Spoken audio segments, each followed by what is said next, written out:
आज जो प्रश्न आपण माने पचारुछंती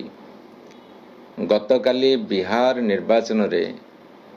जेतेबेले भारतीय जनता पार्टी परास्त हैला ताहा एक गुरुत्वपूर्ण निर्वाचन मंडली गुरुत्वपूर्ण बार्ता समस्त देशवासी को देइछंती कना सेई सीटी बांकीपुरा सीटी होउची नितिन नवीन जी भारतीय जनता पार्टी रो नेशनल प्रेसिडेंट जी भारतीय जनता पार्टी को बर्तमान समग्र भारत वर्ष रे नेतृत्व दौरान से सीट जोठी तांको बापा 1995 मसीह लगातार जीति आसुले एवं तांकर देहांत पर 2006 मसीह नितिन नवीन सेठू लगातार 5 थर जीतिले बाई इलेक्शन मिसेकी एवं 25 मसीह जीतला परे नेशनल प्रेसिडेंट से सीट छाड़िले एवं सबुठारु बड़ कथा होची सेठी जुलाई 8 तारिख रु 29 तारिख जाए जातीय अध्यक्ष नितिन नवीन बसिक रहिले घर को घर बुलिले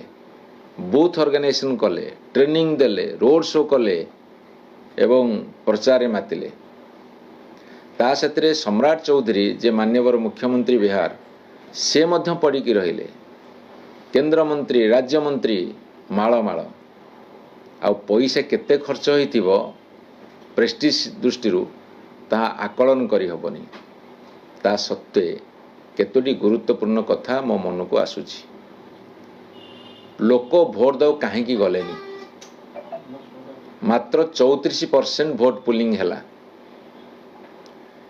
जेति की भोट पुलिंग हैला प्राय 1,30,000 भोट पुलिंग हैला मात्र 34% से प्रशांत किशोर जीतिले 20,000 भोट व्यवधान रे जेतले नितिन नवीन गत वर्षे तले जीति थिले तांकर व्यवधान थिला 52,000 से भोट पाइथिले लक्षे पाखापाखि तांको दल भोट पाइछि मात्र 44-45,000 व्यवधान 52,000 जीतिया व्यवधान 20,000 माइनस अर्थात 70,000 भोट से माइनस करछंती 60-65,000 भोट माइनस कले कौन पे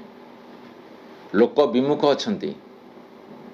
भारतीय जनता पार्टी रो भय जोगुरु भारतीय जनता पार्टी रो कुशासन दृष्टि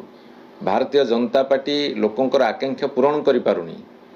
भारतीय जनता पार्टी ऊपर लोकंकर भरोसा कमी कमी जाउची प्रधानमंत्री ऊपर कमुची ये हूँ तार जनादेश एवं सेठी जति भोट अच्छी तार 1/3 हूँ जेएन जी चाहूँगी भारत वर्ष रे आउ भारतीय जनता पार्टी की भोट देवेनी